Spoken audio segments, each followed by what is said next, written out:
안녕하세요. 보클럽입니다. 가부 마테가 쓴 몸이 아니라고 말할 때 두 번째 시간입니다.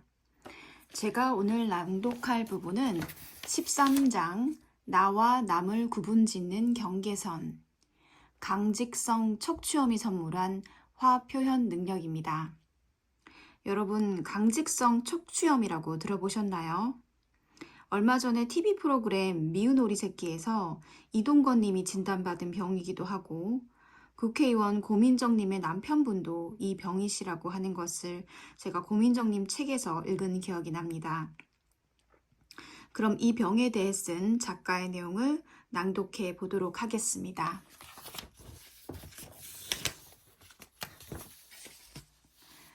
강직성 척추염에 걸린 내 예전 환자가 병 발생 이전과 이후의 자신의 삶에 대해 설명했을 때 그에게 문득 떠오른 단어가 고갈이라는 단어였다. 로버트는 브리티시 컬럼비아주의 유명한 노조 지도자다. 나는 그의 사무실에서 인터뷰를 진행했다. 큰 몸집에 성격이 서글서글한 40대 후반의 로버트는 낭낭한 목소리와 쾌활한 유머를 구사하며 말한다. 전화를 받거나 다른 각도에서 상대방을 바라보기 위해 머리를 돌릴 필요가 있을 때면 그는 몸 전체를 돌린다. 그의 척추는 사실상 움직임이 거의 없다. 그는 목에서 엉덩이까지 몽땅 굳었다고 말한다. 로버트는 25세 무렵부터 발 뒤꿈치에서도 통증을 느끼기 시작했으며 그 후 12년 동안 어깨 관절과 쇄골 부위에서 지속적인 통증을 느꼈다. 그는 몇 차례 의사들을 찾았지만 이내 포기했다. 그들은 제 통증이 이런 이유에서 생겼다는 둥, 이런저런 이유는 아니라는 둥의 이야기만 계속했습니다. 위로가 될 만한 이야기는 하나도 해주지 않았지요. 제 병에 대해 그 밖에 무슨 일을 할 수 있었겠습니까? 그는 엉덩이와 다리 통증을 5년간 더 겪다가 마침내 류머티즘 의사를 찾았다. 저는 제 왼쪽 다리를 소중히 다루곤 했습니다. 어느 날 밤 침대에 누웠을 때 아내가 제 한쪽 다리가 다른 쪽보다 짧다는 거 눈치챌 때까지 그랬습니다. 그 다리를 사용하지 않아서 근육이 쪼그라들었던 것이죠. 당연히 아내는 히스테리를 부리며 빨리 의사에게 가보라고 야단 법석을 떨었습니다. 증상 발생과 진단 사이에 12년간 로버트는 이를 소홀히 한 적이 결코 없었다. 그의 사연은 많은 점에서 전형적인 케이스다. 개업이 활동을 하던 동안 내가 치료했던 노조 임원들은 모두 과로 수준 이상으로 일하는 사람들이었다. 업무 자체의 고유한 스트레스는 말할 것도 없고 끊임없는 갈등, 정략, 예상할 수 없는 긴 시간, 회의, 끝도 없는 임무들로 인해 그들에게는 너무 많은 근무 시간이 필요했다.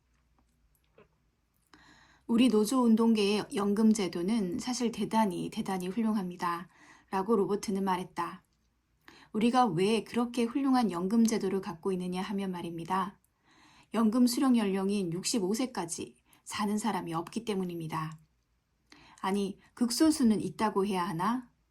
그런 이유로 노조활동 종사자를 위한 연금 제도가 그렇게 튼실한 겁니다. 도대체 제때 은퇴하는 사람이 없으니까요. 류머티즘 질환이 시작되었을 때 로버트는 항공편을 이용하여 북미 지역 전역에 걸쳐 연간 10만 마일가량을 출장 다니고 있었다. 그가 최악의 해라고 부른 1976년에는 넉 달 반을 계속 출장을 다녔다. 그러는 동안 한 번도 집에 들르지 못했다. 당시 저는 필요한 기술을 지닌 사람이 아무도 없는 국제노조에서 일하고 있었습니다. 그 때문에 제가 미국 남부에서 일어난 파업 현장에 가서 일해야 했습니다. 하루에 12시간에서 14시간, 일주일에 6일을 일하면서 아칸소주, 오클라호마주, 조지아주를 누비고 다녔습니다. 그는 조금이라도 시간이 나면 그때마다 쪽잠을 자곤 했다. 사생활은 어떻게 되어가고 있었습니까? 아내와 두 아이가 있지요. 노조 활동은 늘 결혼 생활을 파탄시킵니다. 제 친구들 중에서 원래의 아내와 지금도 살고 있는 친구가 몇 명이나 되는지 모르겠습니다. 1973년에 노조 활동을 같이 시작한 친구들이 있습니다. 몇몇은 세상을 떠났고 몇몇은 결혼을 2~3번 했습니다. 무려 5번이나 결혼한 친구도 있고요. 노조 활동이 그들을 씹다 뱉어버린 꼴이라고나 할까요?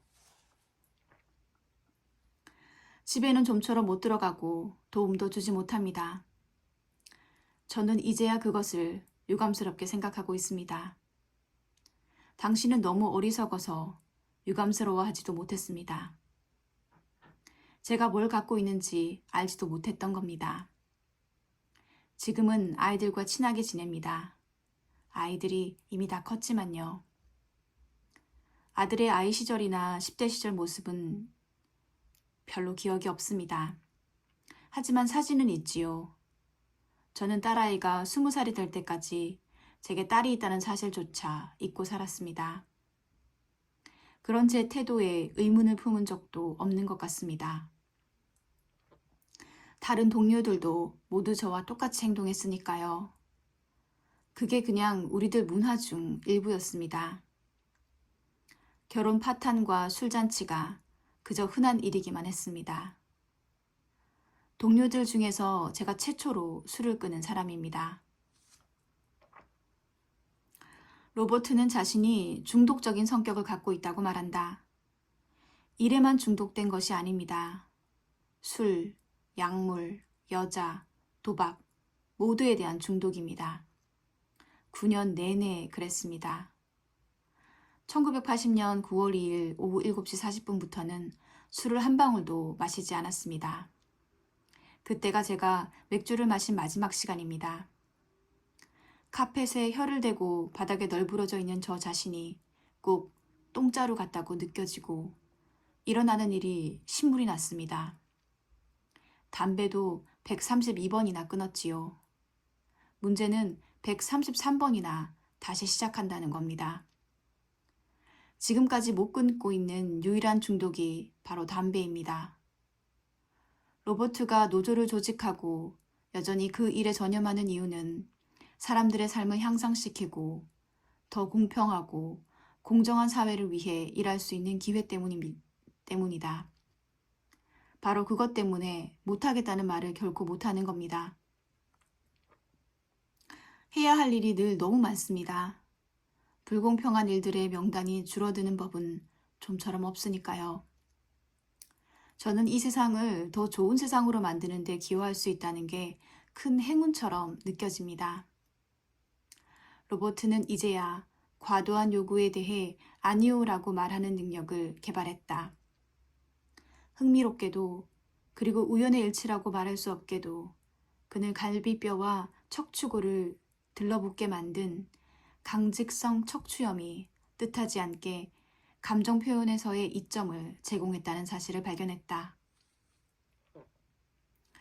저는 화를 내는 면에서 다른 사람들보다 유리합니다. 저는 언어를 제 마음대로 구사할 수 있습니다. 저는 누구에게도 결코 고함을 지르지 않습니다. 그저 호흡만 가다듬어도 상대방에게 확실한 말로 제 뜻을 전할 수 있으니 고함을 지를 필요가 없습니다. 강직성 척추염의 장점 중 하나는 그 병이 갈비뼈를 굳게 만들고 그래서 앞쪽과 뒤쪽 갈비뼈가 모두 고정되어 버린다는 것입니다. 로버트는 사람들이 흥분해서 화 반응을 억제하지 못하면 얕은 호흡을 하며 갈비뼈 사이의 근육을 이용해 흉곽을 넓혀서 폐 안으로 공기가 들어오게 한다고 설명한다. 그는 강직성 척추염 때문에 그런 일을 할 수 없다. 목소리를 더 강하게 내거나 말하는 모습을 더 제어하려면 횡격막으로 호흡해야 합니다. 정상인들은 그곳으로 호흡할 수 없습니다. 얕은 호흡을 하면 갈비뼈가 들락날락합니다. 저는 불가피하게 횡격막으로 호흡해야 하기 때문에 제 장이 오르락내리락 합니다. 갈비뼈 위쪽보다 횡격막 쪽 근육 조절이 더 필요하지요. 이런 상태는 감정 조절을 더 많이 할 수 있게 해주고 사고를 담당하는 뇌 부위에 더 많은 산소가 공급되게 해준다. 예전에는 이런 상태가 되려면 연습을 해야 했습니다. 그런데 이제 갈비뼈가 굳으면서 다른 선택의 여지가 없게 되었습니다. 참 흥미로운 일이군요. 요가 호흡법 선생님들이 늘 건강에 좋다면서 횡격막을 이용하여 호흡하라고 권합니다. 그런데 당신의 경우 강직성 척추염 때문에 어쩔 수 없이 그런 호흡을 하게 된 거군요. 제 병이 제게 명료한 의사표현 능력을 제공한 것이지요. 사람들이 화가 났다는 걸 아는 것은 대개 그들이 고함을 지르기 때문입니다. 그게 말을 통해 자신들이 화가 났다는 걸 표현하는 방법입니다. 저는 제 평상시 호흡대로 호흡하면 부득이보다 짧은 문장으로 말해야 합니다. 그리고 저는 고함을 지르지 않고 단어를 딱딱 끊으면서 목소리를 낼 수 있습니다.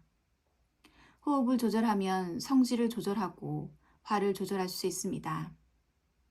조절이라는 것이 무슨 의미냐 하면 그것을 이용해서 제가 원하는 방향으로 대화를 이끌고 간다는 것입니다.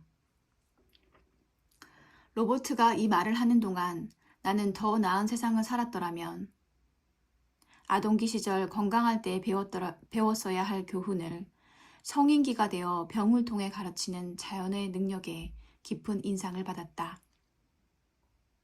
한 연구는 유머티즘 관절염의 고통스러운 염증조차도 신체를 보호하는 기능으로 쓰일 수 있다는 흥미로운 가능성을 지적했다. 관절의 유연성이 일주일 뒤 스트레스 사건이 감소한 일과 연관이 있다는 것이었다. 이 결과는 중요한 임상적 의미를 지닌다고 연구진은 결론지었다. 사회적 갈등을 일으키는 사건과 관절 통증의 역동적인 상호관계가 병의 악화를 통해 부정적인 사회관계가 조절되는 항상성 체계를 설명해 준다는 것이다. 다시 말하자면 병의 재발이 환자들에게 스트레스를 주는 대인관계를 피하라고 강요한다는 것이다. 몸이 아니라고 말한다는 것이다.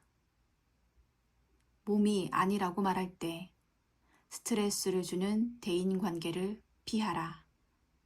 감사합니다. 지금까지 몸이 아니라고 말할 때 낭독해드렸습니다.